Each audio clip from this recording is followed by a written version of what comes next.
Welcome to this podcast, one of a number on the Logan City Council Library's website. Podcasts are perfect to listen to if you like thought-provoking conversations with interesting people. Recorded in front of a live audience, today's conversation is a special Writers and Creators event featuring Anita Heiss. This event is also part of our Library Lovers Day celebrations in libraries. It's difficult to be brief when introducing our wonderful guest speaker. May I simply say that Dr. Anita Heiss has worked as an author, presenter and commentator.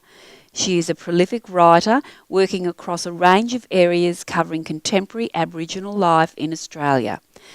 Children's fiction, non-fiction, historical fiction, women's fiction, poetry, social commentary and travel. What does Anita not do? She is also an extremely popular author in our Reading for Reconciliation book club.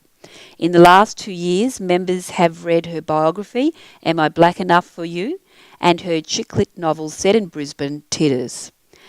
Anita is an advocate for Indigenous literature and literacy, a role model for the National Aboriginal Sporting Chance Academy, an advocate for the National Centre of Indigenous Excellence, and an Indigenous Literacy Day ambassador.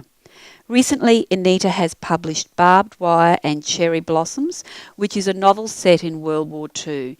Anita will commence with a reading from her book. Everyone, please welcome Anita. Thank you, Deborah, for that lovely introduction. Thank you all for choosing to be at the Logan Library today with us. I'm going to declare that I don't know which side of the Logan River I'm on at the moment, so I'd like to acknowledge both the Yugambeh and the Yuggera peoples.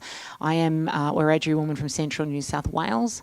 I'm a Williams from Cowra and Brungle Mission, Griffith and Tumut, and I currently live in West End.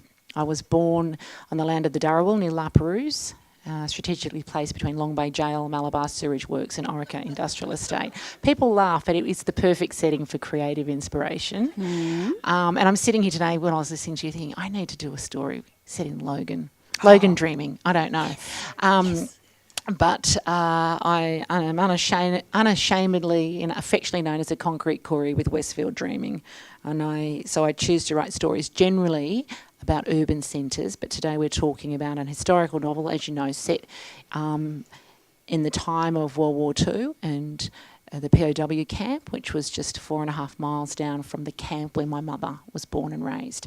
So I'm just going to read just a couple of words from the prologue to Barbed Wire and Cherry Blossoms. 5 August 1944.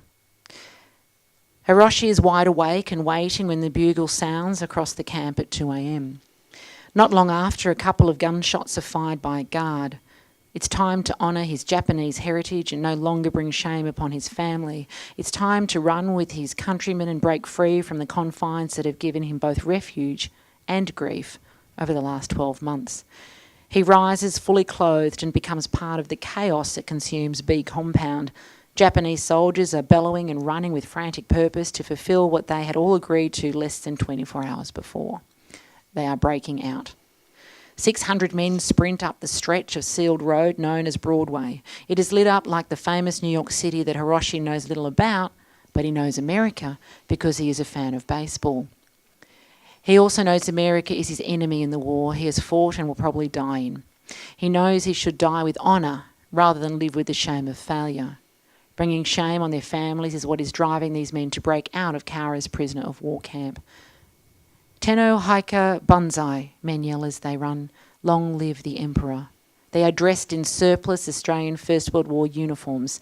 The uniforms are dyed maroon, but most are faded as the Japanese have boiled the garments to wash the much-hated red out. Many of the men have blankets tied in strips around their legs, and some carry baseball gloves they have made themselves. These will be used to protect their hands when climbing the barbed wire fence, but blankets and baseball mitts will not be enough to protect them from bullets. The screams of pride and duty are lost among cries of pain as some hit the ground yelling, "Okasan!" calling for their mothers. They are the same shrieks Hiroshi knew in New Guinea. The war has come to them in Cowra. Fabulous.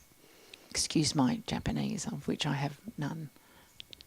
So I may have pronounced those incorrectly. This novel's very much a celebration of love over adversity, but it's also realistic and very raw in its depiction of the rules and conditions under which people lived in Australia at that time. It's a very clever way of addressing issues of race and belonging set in a historical context, but it's bundled up into a love story that people can really identify with. Did you enjoy writing this love story, Anita? I did enjoy writing it. I'm a hopeless romantic. I have used relationships, male-female relationships, but also female friendships as a means in many of my books to tell a bigger story. So I was using the love story as a vehicle to talk about, obviously, the two camps in Cowra and the shared history that the Japanese and Aboriginal people had there. I grew up in a home where my mother, as I mentioned, was born on a Ramby mission. My father was Austrian. Couldn't barely speak English when he met my mother. She just giggled all the time, and he just said she was beautiful. So perfect relationship. So I grew up in a house where love knew no boundaries, and that race never came into that equation. So it was really easy for me to imagine that real love and very quite naive and innocent love was possible between two extremely different cultures at a time where, and I had to think about this too, and I got feedback from from drafts from Japan, where war would make people do extraordinary things. So while it may have been at the time very unusual for a Japanese man to be so forthcoming with information about himself and personal to a woman, let alone a Western woman, that would be quite unusual. And that's the feedback I got from a first draft I sent to Japan. I realised that the situation that they were in would have forced both of them to do things that was well out of the norm. So I originally, when I had the idea, I knew there would be a love story between a Japanese soldier and an Aboriginal girl, because I that was the first thing that came to mind. I wanted to do this story around the war. I wanted Aboriginal people in Cowra to be written to the history where they didn't exist before. And I emailed Lawrence Bamblet, who's a historian from Moorambi, and I said, this is my idea. It was just a paragraph. I want to do this. If you think this is a bad idea, I will bin it straight away because you live there, and so forth. And so he basically said, the Mary story and life on the mission is based on the memories of my mother and her life growing up there. She was alive during the time of the war. So he basically said, nobody's got the right to say that your mother can't tell the story of her life the way she remembers it. So I thought, and having grown up in that house with my parents, I really enjoyed unpacking that. But having said that, my mother read every draft along the way, and she said, I would never have kissed him that soon. And I had to say to her, it's not your story, Mum. And originally I wanted, has anybody read the book yet? Right. Originally, so we won't go into the ending, but originally I wanted her to be pregnant. I wanted there to be a child that I can't say anything about the end, but Mum said, no, that would never happen. That would never. My mother dines with the Pope, so it's very Catholic, and I said, it's not your story, Mum, and whether it's 43, 44, 45, or 2015, young people kissed, and but she was absolutely right that everything I'd read or heard about that time, there would have been none of that going on. Apparently, especially given you've got the Japanese man who's very conscious of not. Of being in a space with a Western woman and so forth, that wouldn't have happened. And actually, I think the story is authentic, but is a much better story for the true love. This is going to be all over the shop. We have questions, but it's completely unstructured. When we launched in August at the POW camp, every year they have a ceremony in Cowra on the anniversary of the breakout. And so, no, why wasn't the anniversary of the breakout? It was August. Was it? Yeah, 5th of August, yeah, it's on the anniversary of the breakout. And so there's dignitaries, Japanese dignitaries there. Sometimes the ambassador comes across, and I met the military attaché, and I felt like Mary. So there was a moment. I'm sure he didn't think there was a moment, but I felt like there was a moment. He hasn't read the book, but it was the most bizarre thing. I'm there with the mayor at the War Memorial Cemetery, and we exchanged business cards, and I said to the mayor, "Oh, that was like a Roshian Mary. It was extraordinary. It's like I'd written myself back in time it was bizarre." And then I said, can you imagine what I said next? Is this getting edited? I said, "Is he married?" And the mayor said, "We'll find out."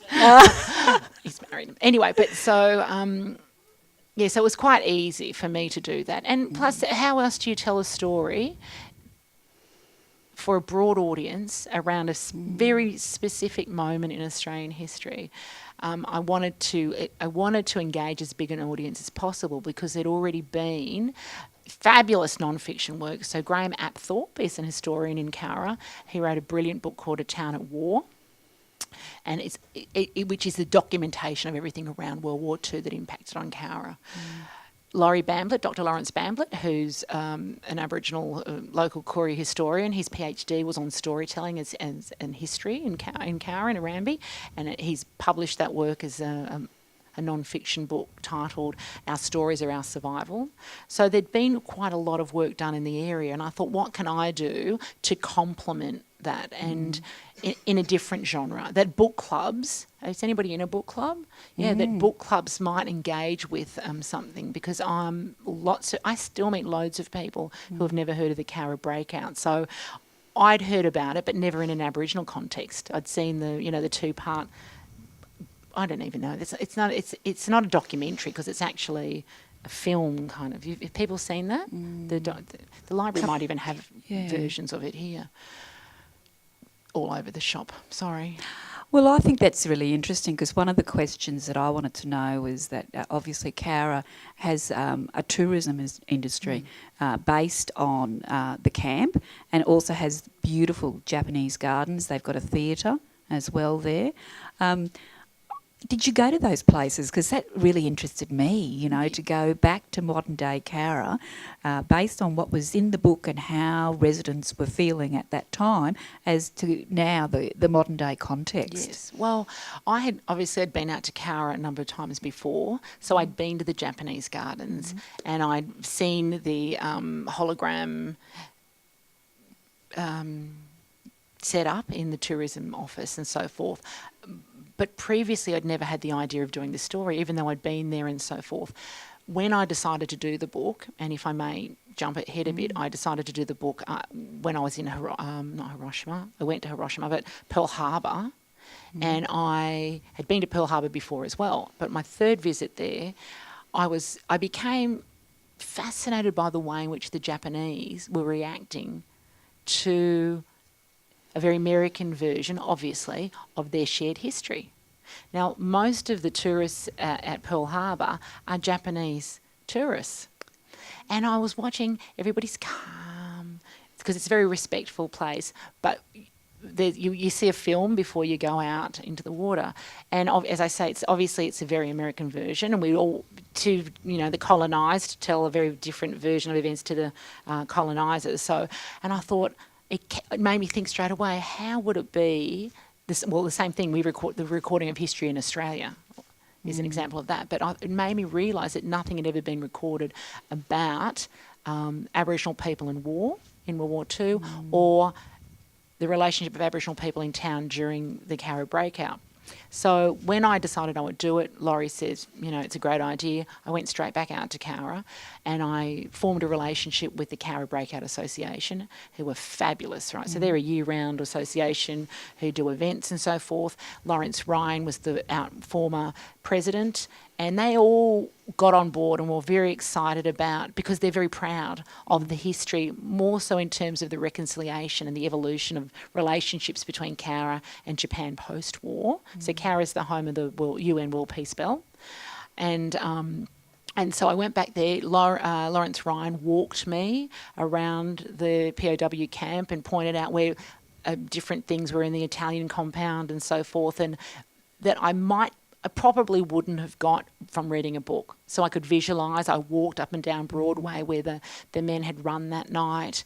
They've done a really good job at trying to recreate the tower, and they've got commentary going and so forth. And I looked at everything completely differently. I didn't look at it as like a tourist. I looked at it as someone interested in really trying to understand what happened on that night, and then going through the cemetery and so forth. It's the only cemetery outside of Japan that has Japanese soldiers buried there, and the Japanese government had come out to Cowra to repatriate remains and so forth, and saw what a beautiful job that the RSL had done.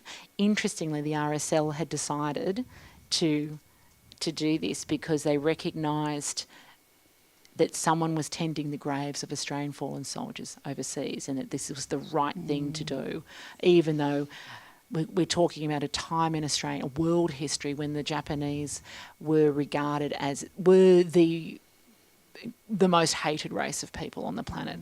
And so kudos to the RSL for stepping up there and doing what was the right thing to do in terms of, being human beings, I guess. So I spent quite a bit of time there. I spent quite a bit of time in Cowra Library in their local history section. I sent drafts to everybody who was remotely related to the story because I wanted to flag, Aboriginal involvement in the war and so forth. So I wanted that acknowledgement, even though it's a novel. Factually, the things that I've put in there to the best of my ability in terms of family names and so forth are truths.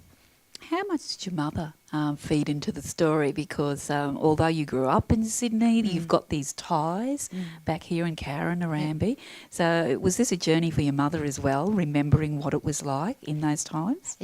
That's a really good question because I think she loved it. Well, she loved reliving that, and there's no documentation of her life growing up and so forth. And so I would send her an email with questions about what a school day was like, or what they had for breakfast, or what was the layout of the hut like, or what did you wear. And then I would go around for dinner. I lived around the corner, so I would go around for dinner, and she would talk and I would just take notes the whole time. What was interesting in that process is obviously my mum lived at a time Aboriginal people in every state and territory had various acts. So there was the New South Wales Act of Protection. My grandmother had been removed and taken to Cootamundra Aboriginal Girls' Home. We had an assimilation policy that was, legislated in 1937 that said Aboriginal people would assimilate, but segregation policies lasted to the 1960s. I sometimes think my generation is the angry generation because our old people were treated so appallingly. But when she talked, there was always, it's such a contrast to what we have and the privilege that we live in today. She talked with gratitude and love about the family and the simplicity of how they sustained each other, even though they had nothing, even though they were living on rations, even though, in her view, which is different to other people's experiences at the same time, the school was pretty useless on the mission, and school only happened when the bell rang and the mission manager wanted to teach. But she felt that the manager as a teacher wasn't very good, and that was because black kids' education didn't matter. And so I was pleased that I could give her a vehicle so that some of this could be written down somewhere. Interesting. One of the things that Hiroshi is a great character for is that it allows you to also explore Japanese culture and the mindset of the families and soldiers at war. And Hiroshi, as we know, had a fraught relationship with his father, and he spends a lot of time feeling shame for having broken out. And he also wonders why the Japanese soldiers at Cowra did break out. And there's this lovely quote where he says, the soldiers at Cowra behaved so recklessly when he knows so few wanted to go ahead with the outbreak. Why did they cause so much trouble for the Australian Guards who had treated them so well? Why, after arriving in Australia frail, injured and starving, had they all recovered their good health only to end up dead? what do you think were some of the answers to these questions? It's really interesting you pulled that particular piece out, because the first draft that I put in, some of the material that I'd put in there around that and around the positive space that many Japanese soldiers felt they were in that camp, my editor had said, "Oh, this just sounds like Australian government propaganda." What had happened was I went to Japan and I interviewed a woman by the name of Professor. Actually, her title is Extraordinary Professor. I wasn't quite sure if I was supposed to curtsy when I met her. And she's extraordinary, but that's the title. She, Professor Mami Yamada, and she has interviewed a number of POWs, and interestingly, many of them within literally weeks and months of telling her their story, passed away. It's like they were waiting, because it's not a conversation people were having. Now, Mami Yamada had a relationship with Kaura. Her husband is an artist, and somebody was critiquing the artwork, and they became friends. And 5 years later, the reviewer is in Japan and gets up one day, because they're friends, and says, "I need to make a phone call today, but can you translate it for me?" And she says, "Of course, what's it about?" And he tells her about the Kaura breakout, and it's the first she's ever heard about it. So she goes on to do study around that, and now teaches that. But this is not a conversation the Japanese have been having.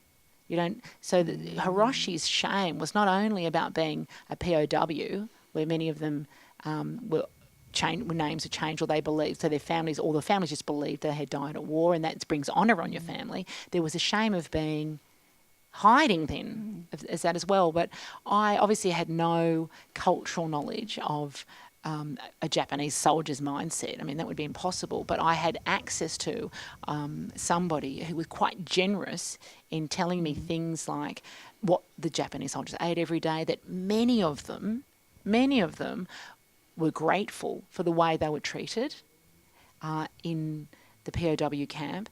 That she talked about one gentleman who she interviewed who said that, "I would love my children to go and live in Australia because they'd been shown so much humanity," and it was interesting.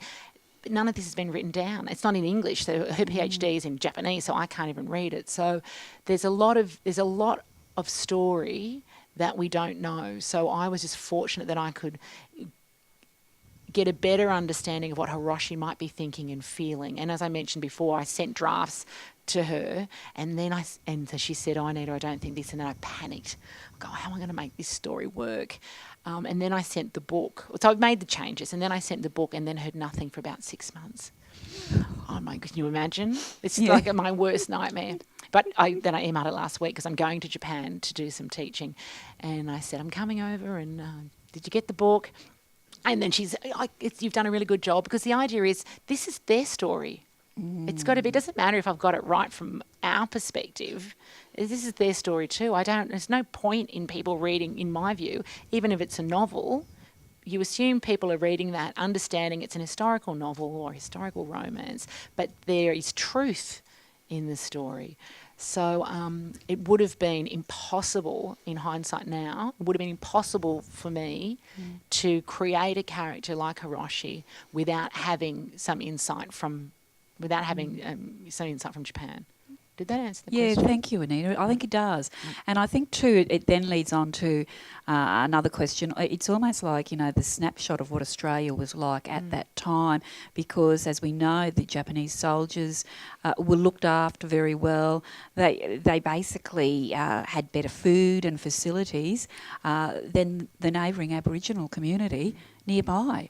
And this, I know, those families knew that. They knew that the soldiers were being better looked after than them. Pleased to say that we treated our POWs to the letter of the law under the Geneva Convention, which I think was signed in 1929.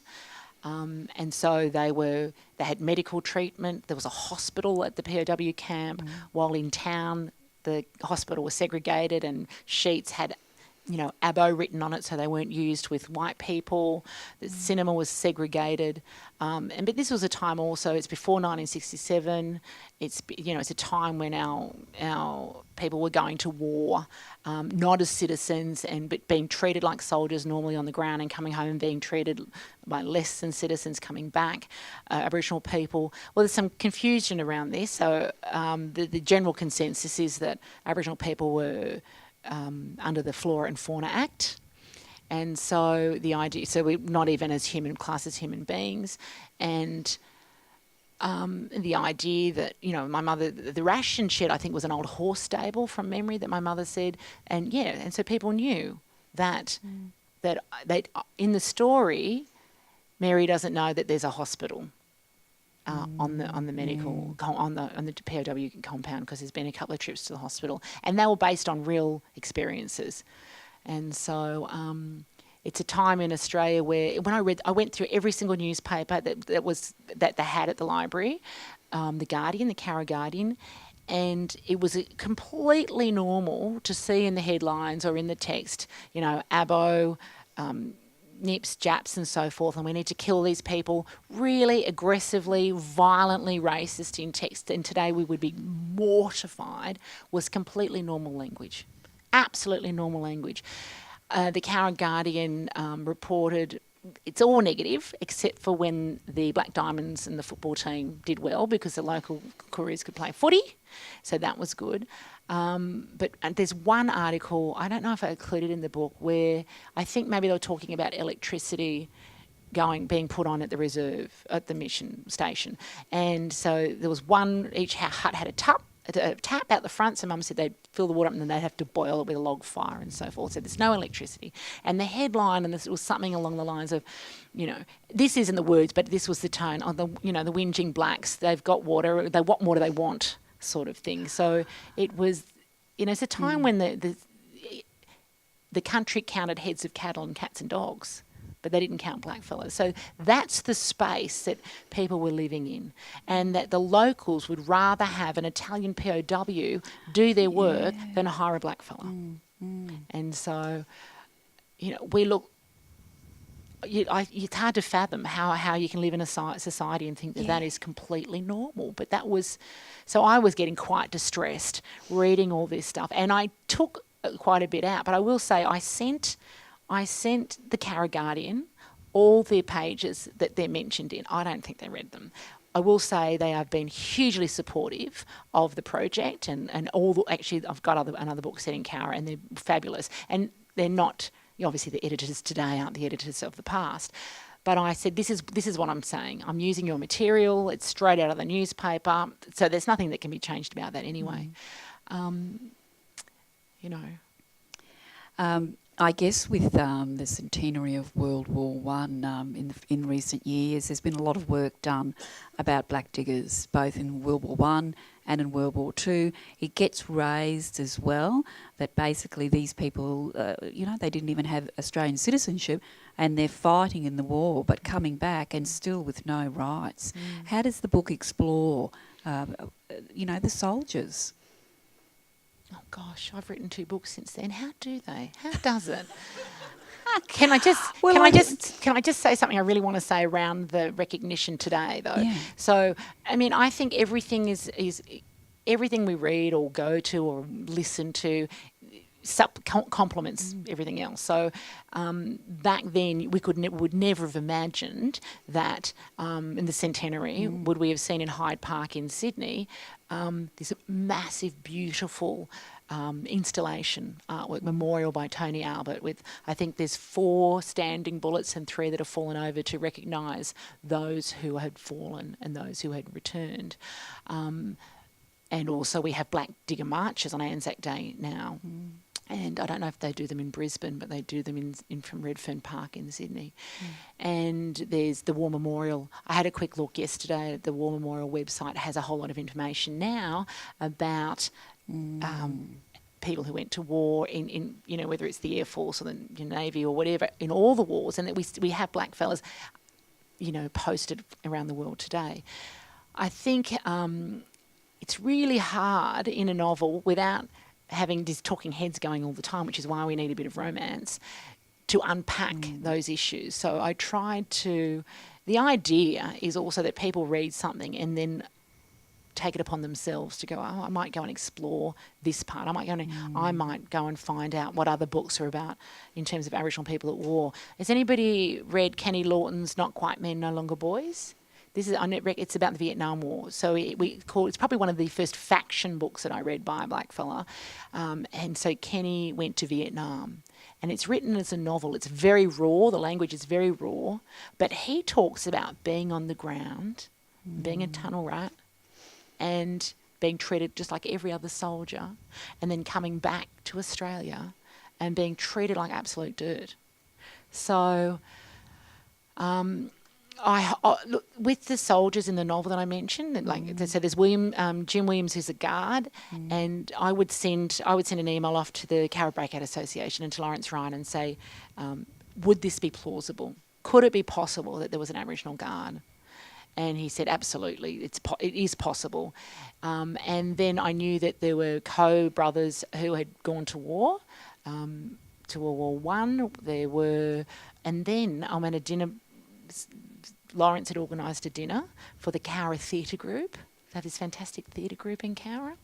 In that theatre group is a gentleman by the name of Mark McLeish. His nan, what's Nana's name? Nana Newton. It'll come to me. Her brothers were in World War Two, and one didn't come home. So he said, Nan would be happy to talk to you.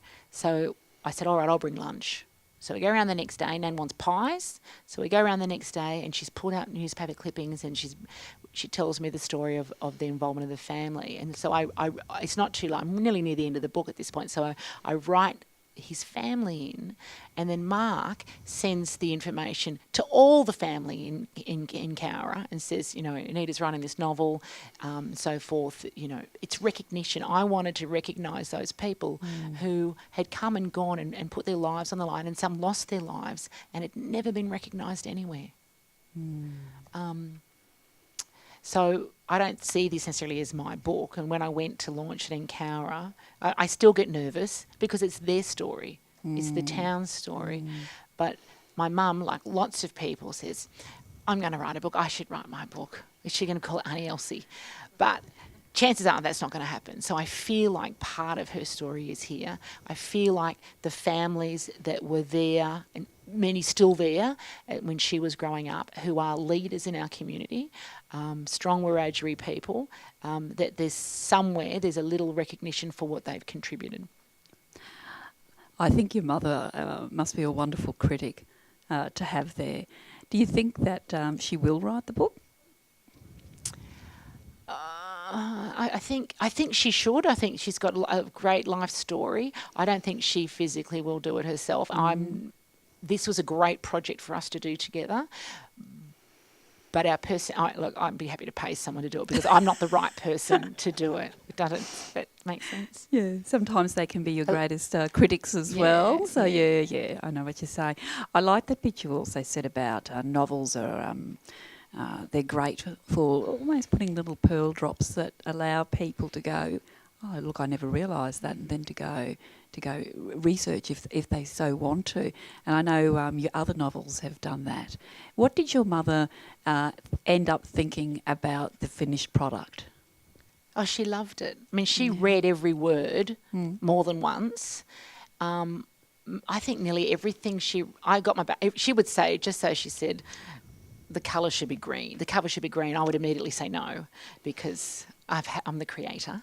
But everything pretty much that she recommended needed adjustment, I did. And it turned out she was right. So my brother just read it recently, but he didn't read the end of it. So there's an epilogue. And he didn't read it. And he gets home to Sydney and he says to Mum, he texts me, he goes, I've just finished the book, it's great. So he actually doesn't know what's happened down the track. So he gets home and he says to Mum, oh, what did you think about the ending? And he goes, oh yeah, this, and this. And she goes, no. So he went back and had to read the last few pages. But look, we went out to Cowra, as I mentioned. My mum hadn't been to Cowra for 30 years, so it was really hard for her. We went back to Ramby. We had, on the day, we had two beautiful students from Cowra High. One young fella in his, is it cadets? They would do cadets. They did the Welcome to Country in language. We had all the senior Aboriginal Studies students come to the campsite, and loads of locals who are all engaged in the story around the breakout and proud of their town. The mayor launched it. And all I was really worried about was that community. And I have had so many emails and people that night at the Cowra Services Club, who'd have thought is the place to be on a Friday night, full of life, come up and say, did you write the book? And everybody had a story. But many of them had never thought about the connection. And they are connected. They are connected. And they never thought about Arambi as another camp, which it was. People were, you know, their freedom of movement was stifled. They couldn't just come and go.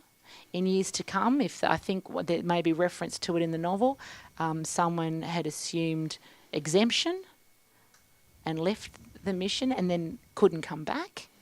So these are things that people who love that history and are proud of the reconciliation that town has with Japan need to think about too, because that same reconciliation doesn't necessarily exist with the local Koori community.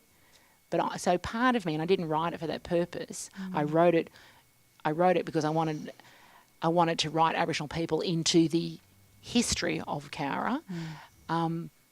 But maybe a positive outcome will be that it will be another springboard for conversation locally. So I got to speak to the local History Association, and everybody's passionate and fabulous. But sometimes we just need to shift the conversation as well. Anita, I mentioned before we started, this year Logan City Council has made 2017 Year of Reconciliation. So there'll be some great events for staff and for the public over this coming year that explore Aboriginal and Torres Strait Islander cultures and history, but also giving it local context as well. But just based on what you just said before about reconciliation, you know, what does reconciliation mean to you? I think you've just given an example of a local context for Arambi, but I think that's a really hard question. Like somebody said to me, what would reconciliation look like for you? And I said, well, I'd be out of a job because we'd all have the same health statistics, we'd all have access to everything, we'd all, you know, it would all be, we'd be on a level playing field. Before I answer that question, I just want to say I've been a National Reconciliation Week ambassador. I think it was 2012. I am working on a reconciliation action plan with Icon Group, which is the largest provider of cancer care in Australia, who want to be providing cancer care to Aboriginal and Torres Strait Islander people. But I haven't always been an advocate. So in the 90s, I couldn't understand this concept of a government body having to create a process for white fellas to respect black fellas. I thought this is a bizarre thing. Why do people need to be structured into behaving normal in my world? And then in 96, I was living on the Gold Coast and I got invited to a women's reconciliation dinner in Brisbane by Jackie Huggins. Some of you may have heard of Jackie. She's a historian, Murray woman from Cherbourg, Republican, brilliant, and an author. She's got a fantastic memoir, biography out with her late mother, Auntie Rita. So I recommend that. You've probably got it on the shelves here. And so she invited me to this dinner, and the room held 250 people. They illegally squashed in 400 women on that night. There's like a black fella, black woman at every table. And I completely shifted my view of what reconciliation, or the process of reconciliation meant. So at one point, all the non-Indigenous women in the room stood up and made a pledge to bring into the process other women. And I looked around and I thought, this is an extraordinary grassroots movement that it's really about all of us living together respectfully. And I'll never forget that night, because not long after that, the MC, I can't remember who it was, said something like, Now, ladies, if you've never had an opportunity to hug an Aboriginal woman before and there's one at your table, you might want to do that. That pissed me off. I don't want to be hugged by strangers, and that's not part of the process. You're all welcome to hug me later, though. That's fine, because we're all friends now. But I thought that was a bit weird myself. But that moment in time, and we talked about this briefly before, because as governments have come and gone, and political movements have come and gone, the reconciliation movement has had sustainability and it's gained momentum, and it's by people on the ground. It's libraries and it's just groups that get together, and I think that's extraordinary. So while everything's going on around us, there's still this group of people that come together wherever they are regularly, or have their coffees and conversations and talk about how can we do things better as a community. Very grassroots. Very grassroots, because it's controlled by everyday people like us. And so I think I would like to be out of work. I would like to not have to do professional development around embedding Indigenous studies in the classroom. Having said that, I'm grateful that we have at least come to that point, that our curriculum, our national curriculum, requires in the classroom that our students are learning perspectives about their own history and geography and so forth with an Indigenous perspective. Thanks, Anita. I don't know if that answers. It's a hard question. No, that's really good. And I hate to say it, I'm a librarian. I always ask this question at our conversations, and that is there an author or a book that has really driven you in your career as a writer? I would say a book that I've got a hard copy, it's a second edition, but hard copy of, that I often use for a whole range of things, and is the first poetry book ever published by an Aboriginal person. We Are Going by Oodgeroo Noonuccal, of Kath Walker from Australia. Changed her name in 1988 to Oodgeroo Noonuccal, Oodgeroo after her clan, and Oodgeroo was paperbark and Noonuccal her people, and it's got the Charter of Aboriginal Rights in there, which is still relevant today. And that came out in 70. When did that come out? 64. She presented that in 72 at a FCATSI meeting in the Federal Council of Aboriginal and Torres Strait Islander Peoples in Adelaide. Come home and her house had been trashed. So brilliant were her words, not only at the time but today, that reviewers did not believe that it was written by an Aboriginal person. It's extraordinary. And I think her words and her activism and her stories are an amazing legacy for all Australians. And so I often go back to that book. And finally, what is your next writing challenge, and have you any other news to tell us as to your next adventures in life? I thought maybe you were asking me some news about Valentine's Day. Looking for a Valentine. I'm working. Has anybody heard of Valerie Parv? She's a romance. Now, Valerie Parv lives in Young's in New South Wales, or Oodgeroo country. Valerie Parv has sold about 30 million books worldwide. She's a romance writer. She's in the bestseller list of the USA Today and so forth, right? Best woman. She's funny. She's awesome. Lots of fun. Met her on Twitter. I'm in Hawaii last year. My last night, I'm being very grown up, and I take myself to a fancy pants bar where I can only afford to buy one drink, and it comes out with a real rose in. I feel very elegant and special. And I put the photo on Facebook, and Valerie makes some comment. She loves Hawaii too. And I said, I think we should get 10 women to come to this hotel for 3 days, sit around the bar, and then we all go away and we write a story. We do an anthology. We all write a story set in this hotel. And then she tags in her agent, and I tag in my agent, and 2 weeks later, I'm not thinking really, honestly, anything of it. And then 2 weeks later, she sends me an email. She goes, I cannot stop thinking about, I've got an idea. So we back and forth for a couple of months, and we come up with a 2-page concept. I fly to Canberra in last December for 3 days. She drives across from Young. We spend 3 days mapping out the book that will be set in Hawaii. So I have to go back for research. I'm going in August. All the tax, terrible. I'd rather be in Logan. We'd I'll talk rather about- you be here too. I'll talk about that being Logan in a minute. But yeah, so we're working on something called griplit, which is gripping literature. It's not romance, but there will be obviously maybe some romance in there, but there'll be suspense and maybe some crime, and set in 2 different time frames. I can't give too much away, but this would only work because Valerie and I are the same kind of writer. So there's 2 kinds of writers. There's plotters and pantsters. And Valerie and I are both plotters.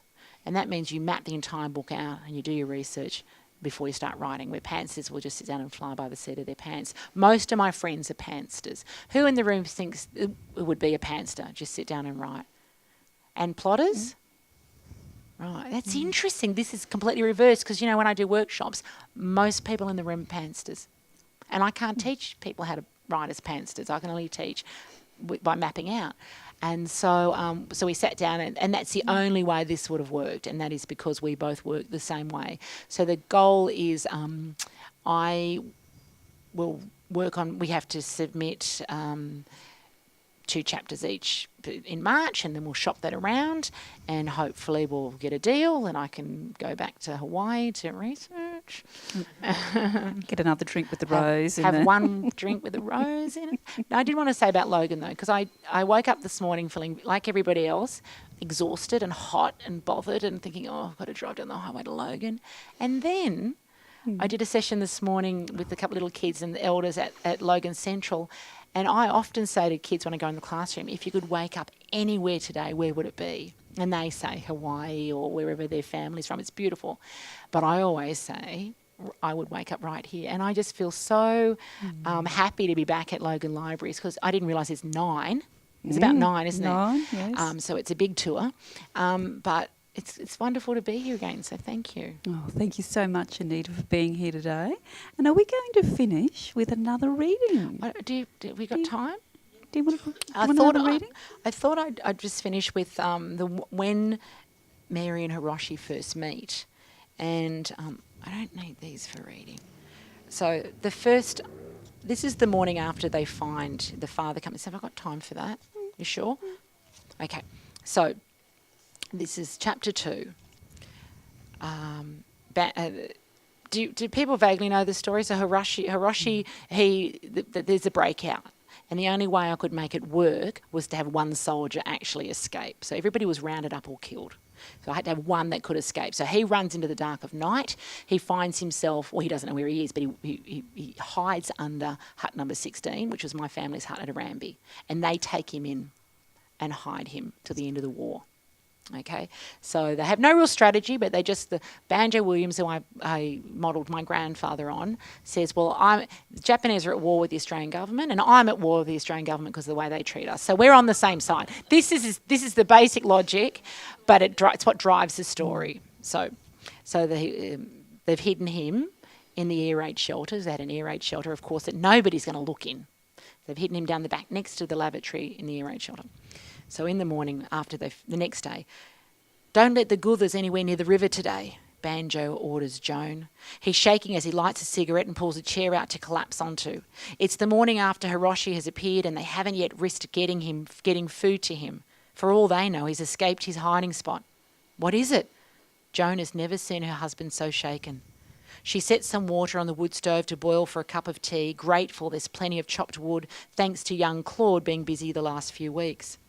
I saw them, he says softly, taking a long draw in his cigarette, then resting his head in his hands as he exhales.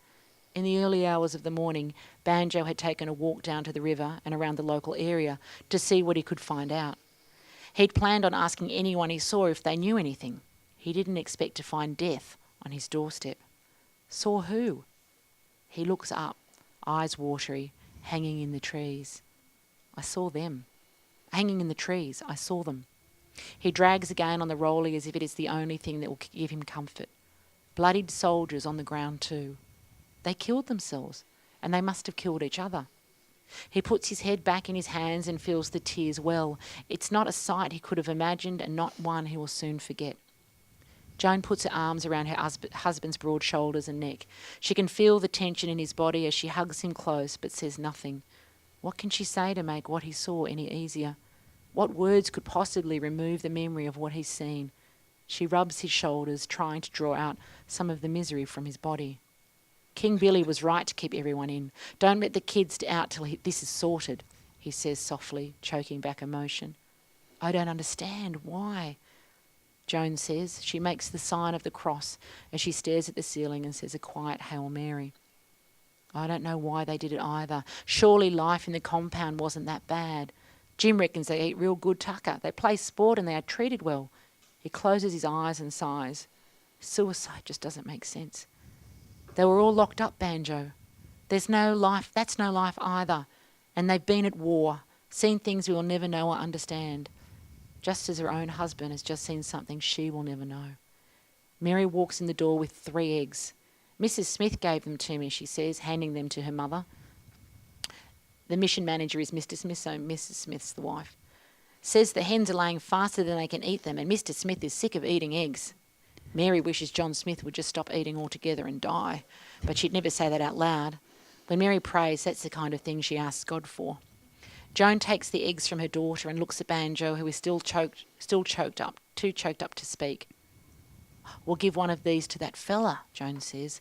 She puts the eggs into the pot of water on the stove.